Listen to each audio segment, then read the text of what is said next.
پور تالیوں میں جناب اسد مغل صاحب.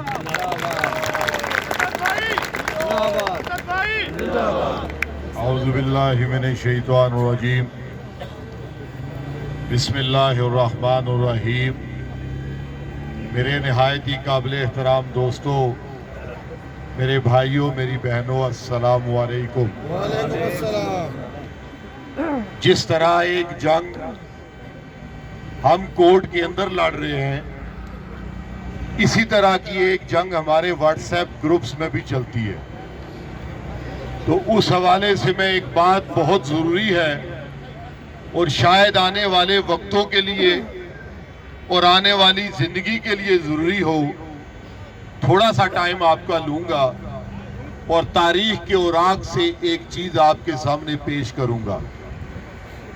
یہ سیکنڈ ورلڈ وار کی بات ہے اور اس سٹوری کا نام ہے جیکب دی لائر، جھوٹا جیکب. جیکب ایک بندے کا نام تھا. سیکنڈ ورلڈ وار میں جب ہٹلر نے تمام یہودیوں کو قید کر لیا یا چند فوجی جب قید ہو گئے تو ان کو ایک سیلر میں بند کر دیا گیا. سیلر کہتے ہیں اس تنگ و تاریک بیسمنٹ کو، عقوبت خانے کو، قید خانے کو، جہاں پر نہ روشنی کا عمل ہوتا ہے اور نہ وہاں پر ہوا گزرتی ہے. اور اس کے اندر جب قید کیا ان فوجیوں کو، تو ان فوجیوں میں سے ایک فوجی تھا جس کا نام تھا جیکب.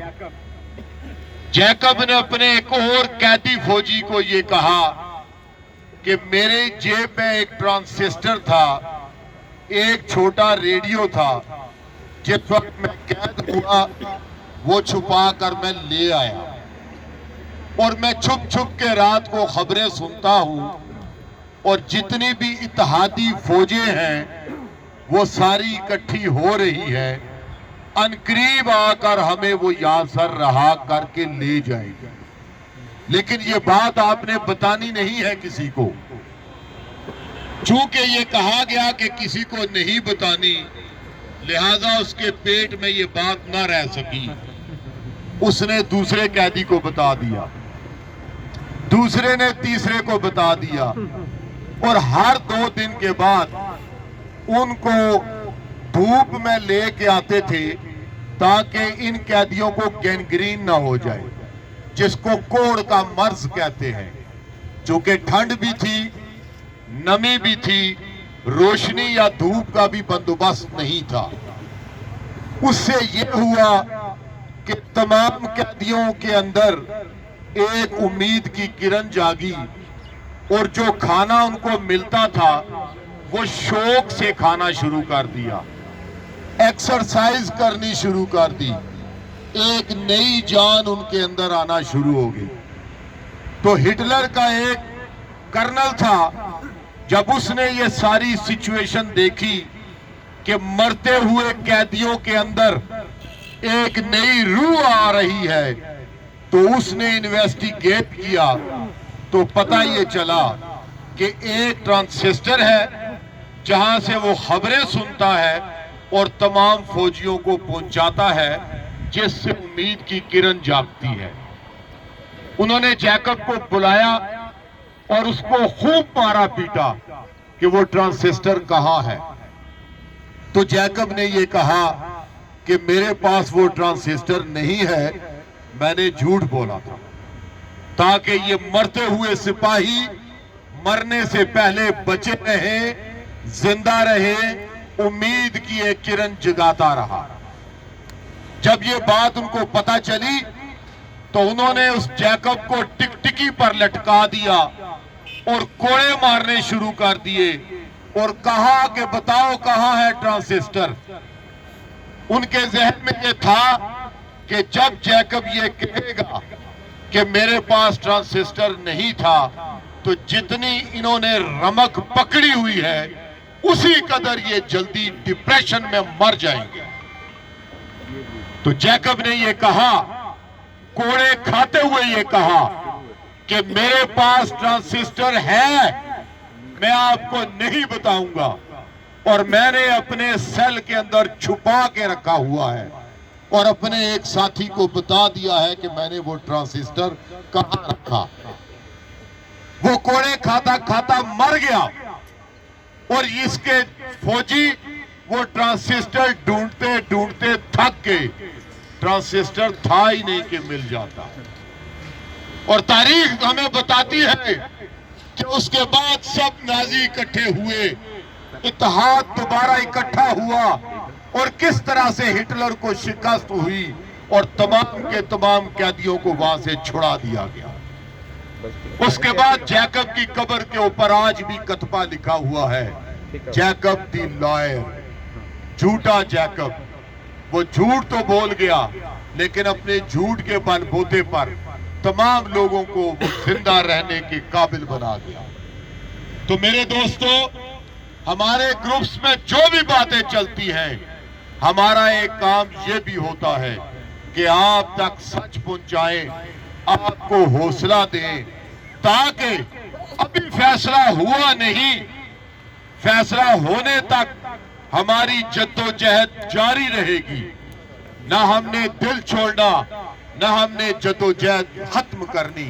ہم ہر حال میں اپنے حق میں فیصلہ لے کر جائیں گے اور جدوجہد کرتے رہیں گے. دوسری بات, میرے محترم بھائی بشارت خان صاحب نے کل مجھے مخاطب کیا تھا اور ان کے سامنے اور آپ سب کے سامنے بھی میں عرضگزاشت ہوں کہ خدا کے واسطے یہ مارجن ہمیں ضرور دیں کہ آپ کا میسج رات 2 یا 2:30 بجے یا 12 بجے یا 12:30 بجے جب ہم گھر جاتے ہیں تو دیکھنے کے لائق ہوتے ہیں, اس سے پہلے ہم اس کو نہیں دیکھ سکتے. لہذا کسی قسم کی بدگمانی یا کسی قسم کا ابہام نہیں ہونا چاہیے. ہم آپ کے دوست ہیں, بھائی ہیں, جدوجہد کے ساتھی ہیں. میں نے بھی قرض لیا ہوا ہے, میری تنخواہ بھی بند ہے, میں بھی سیٹ ہوں اور آپ ہی کی طرح انصاف کا متلاشی ہوں. رہی بات کل کی, تو کل بھی جو میں نے کہا, بہت سے دوستوں نے یہ کہا کہ آپ کی بات سے مایوسی ہوئی. جب بات مایوسی کی ہوگی وہی بتائیں گے, جب امید افزا ہوگی وہی بتائیں گے. لیکن کل کی بات مایوسی نہیں تھی. کل کی بات یہ تھی کہ اگر خدا نخواستہ ہمارے حق میں فیصلہ نہیں آتا, جی کڑا رکھنا ہے. اس کانٹیکس میں میں نے بات کی تھی. اب ہم آتے ہیں پروسیڈنگ کے اوپر. رضا ربانی صاحب نے بہت اچھے انداز میں الیبوریٹ کیا اور تمام کی تمام وہ پروپوزیشنز بتائیں جس کے تحت یہ ایکٹ بنایا گیا تھا, اور ایکٹ کو مکمل جسٹیفائی کیا اور ایک ایک شک کو انہوں نے ڈیفائن کیا. اب اس بات کو ماننا یا کل ماننا یہ ججز کے اختیار میں ہے, اور جج صاحبان کوئی ایک چیز نہیں پوچھتے, وہ مختلف چیزیں پوچھا کرتے ہیں, مختلف سوالوں کے جواب ڈھونڈتے ہیں تاکہ ایک ڈیسیژن دے سکے جو آپ کے اور میرے حق میں ہو. آج پھر انہوں نے یہ کہا کہ ہم رضا ربانی صاحب آپ کی موجودگی سے فائدہ اٹھاتے ہوئے آپ سے یہ پوچھتے ہیں اور آپ سے یہ کہتے ہیں کہ پارلیمنٹ کے پاس اختیار ہے. ایک آپشن یہ بھی ہے کہ اگر ہم اس کو پارلیمنٹ میں بھیج دیں, آپ اس کو ایک دفعہ پھر ریکٹیفائی کر دیں. اور یہ بہت خوشائن بات ہے کہ جو ہم بات کر رہے تھے کہ یہ ہمیں پینشنیبل بنا کے بھیجیں گے, یہ ہم میں سے کسی نے نہیں کی, نہ ہی ابھی تک ججز نے کی. وہ مختلف سوال کرتے ہیں, سوال سے نتیجہ ہم اپنی اپنی عقل و فہم کے مطابق کرتے ہیں یا ڈسکس کرتے ہیں. اس کے بعد نمبر آیا شاہ ہاور صاحب کا, تو شاہ ہاور صاحب نے انتہائی مفصل, انتہائی کمپریہنسو صرف 4 ججمنٹس دی, اور انہوں نے کورٹ کو یہ باور کروایا کہ آنریبل کورٹ صرف یہ دیکھ سکتی ہے کہ آپ کی 17 اگست کی ججمنٹ میں اگر کوئی خامیاں ہیں تو اس کو سیٹ اسائیڈ کیا جانا چاہیے. اور ہم نے اور تمام وکلا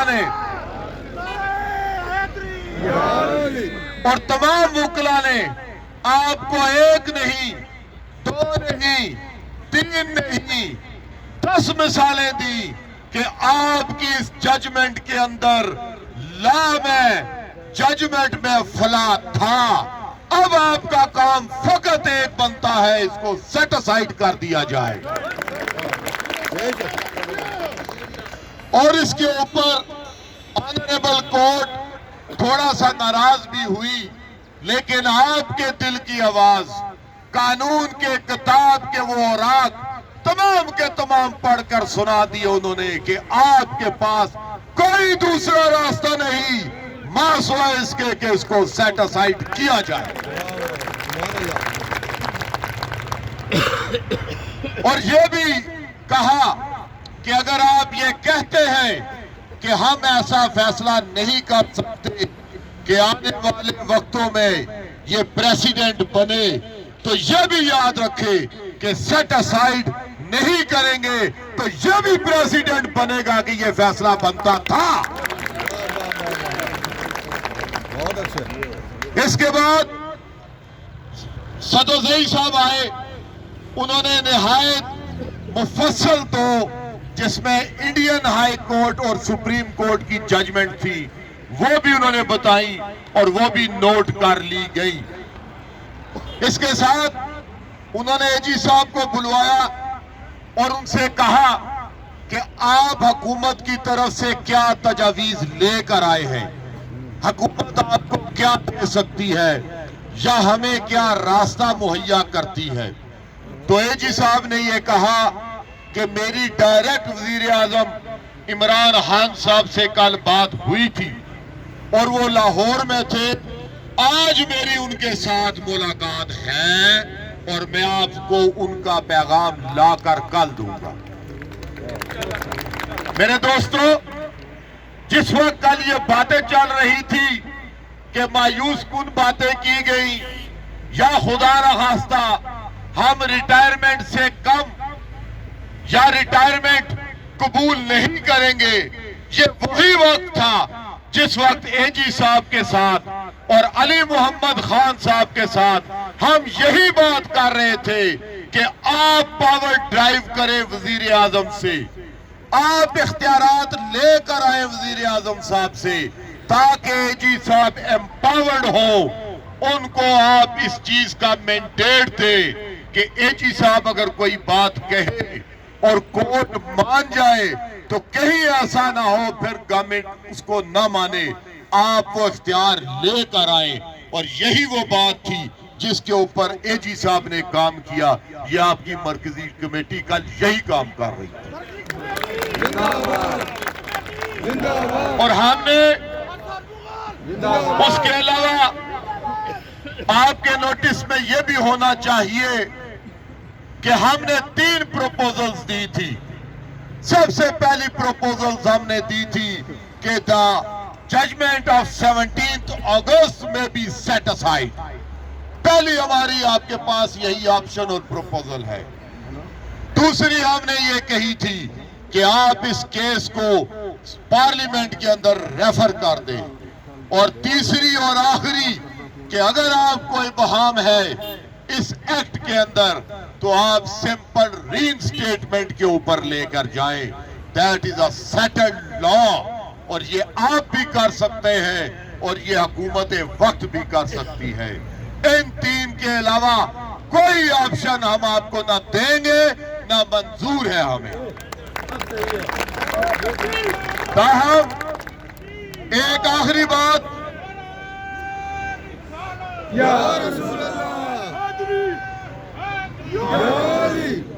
اور آخری بات ہم نے ان کو باور کروائی جس کو وسیم سجاد صاحب نے بھی بہت خوشی سے سنا اور اسے کہا اس میں بہت زیادہ ویلیڈیٹی ہے. ہم نے ان سے کہا کہ سرکاری ملازمین نے 5 مختلف فنڈز لیے ہوئے ہیں، جس میں 3 سال کے ایمالومنٹس، ہاؤس بلڈنگ ایڈوانس، کار ایڈوانس، ایڈوانس سیلریز اور اپنی سروس کے اگینسٹ لون لیے ہیں بینک سے۔ اور یہ یاد رکھیے گا، یہ سارے کے سارے واپسی کا ایک ہی طریقہ ہے، ہمارا سروس کے اندر موجود اور بحال رہنا، ورنہ نہیں لے سکیں گے آپ ہم سے۔ تو یہ بہت ویلڈ پوائنٹ تھا ہمارے سروس میں ہونے یا نہ ہونے کا۔ اس کے بعد آخر میں صفدر شاہین پیرزادہ صاحب آئے جو انٹیلیجنس بیورو کے وکیل تھے۔ انہوں نے آنریبل ججز کو یہ کہا کہ آپ مجھ سے پوچھیں کون سا لیٹر آپ کو چاہیے جو میرے پاس نہیں ہوگا۔ آپ 5 دن سے باتیں کر رہے ہیں، میرے پاس ہر سوال کا جواب، ہر وہ لیٹر جو آپ چاہتے ہیں وہ میری اس فائل میں موجود ہے اور آپ کے پاس موجود ہے۔ انہوں نے گن گن کے کہا کہ پاکستان کے 9 بڑے اخباروں میں اشتہارات ہیں جو آپ کی ٹیبل پہ آپ کے سامنے موجود ہیں۔ ہمارا ٹیسٹ ہوا، آپ کی کاغذ موجود ہے۔ ہمارا انٹرویو ہوا، آپ کے ٹیبل پر وہ لیٹر موجود ہے۔ ہماری ٹریننگ ہوئی، آپ کے ٹیبل پر وہ لیٹر موجود ہے۔ ہمارا میڈیکل ہوا، آپ کی کاغذات آپ کے فائل کے اندر موجود ہیں۔ ہماری اورینٹیشنز ہوئی، یہ سارے کا سارا پروسیجر، آلدو اس کی ضرورت نہیں بتانے کی، مگر یہ ڈافٹ ہوا اور آپ کے سامنے موجود ہے۔ پھر کورٹ نے یہ کہا کہ ہمیں ٹرمینیشن لیٹر دکھایا جائے، تو ٹرمینیشن لیٹر بھی کورٹ کی کتاب کے 19 صفحے کے اوپر وہ بھی موجود تھا، دیکھ لیں اس میں کیا لکھا ہوا ہے۔ اس کے علاوہ انہوں نے 2 ججمنٹس دی اور کورٹ نے کہا کہ we are thankful to Safdar Shaheen Pirzada, آپ نے یہ نئی بات ہمیں بتا دی، اور کل جو 2 ججمنٹس مزید رہتی ہیں انشاءاللہ کورٹ کے سامنے وہ بھی پیش کر دی جائے گی۔ جس وقت کورٹ کی پروسیڈنگ ختم ہونے لگی، تمام وکلاء ایک دفعہ پھر، جس میں چودھری اعتزاز احسن صاحب بھی موجود تھے، اسد صاحب بھی موجود تھے، اور تمام وکلاء آئے اور انہوں نے ایک دفعہ پھر دباؤ ڈالا اور ججز کے مائنڈ انشاءاللہ ایک تو کلیئر انہوں نے کہہ دیا، ہمیں بتائیں ہم پارلیمنٹ میں بھیج سکتے ہیں کہ نہیں۔ So they have made their mind to refer this case to the parliament. تو یہ تھی آج کی پروسیڈنگز، اور کل انشاءاللہ اے جی صاحب وزیر اعظم صاحب سے مل کر گورنمنٹ کا موقع